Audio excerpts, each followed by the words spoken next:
আমি আসছি আজ ধানুয়া কামালপুর স্থলবন্দরে।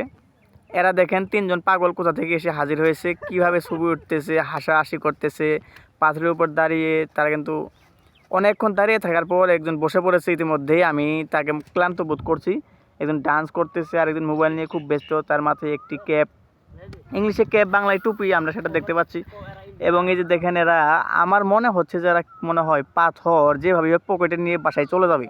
কারণ তারা তিনজনা যদি পাথরগুলো সংগ্রহ করে, এই যে দেখেন একজন কিন্তু ইতিমধ্যে নিচ্ছে।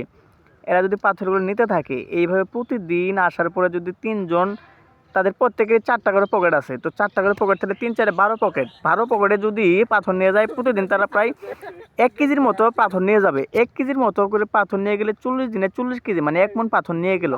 তারা কিন্তু অনেক টাকা পয়সা সংগ্রহ করবে এবং এখান থেকে কিন্তু তারা দৈনন্দিন জীবন সাজিয়ে ফেলবে। এবং দেখতেই পাচ্ছেন এই যে একজন কিন্তু গান গাইতেছেন এবং অন্যদিকে তাকিয়ে আছেন। ইনাদের পিছনে কিন্তু রয়েছে ভারত। ভারত উপমহাদেশ কিন্তু একটু বড় মহাদেশ। বাংলাদেশের 27 দেশ পরিমাণ, তার এক দেশে এরকম একটা অসংখ্য আছে। একজনকে ধাক্কা দিয়ে সামনে এনেছেন এবং ইতিমধ্যেই কিন্তু আমি তাকে খুব খেয়াল করে দেখতেই পাচ্ছি।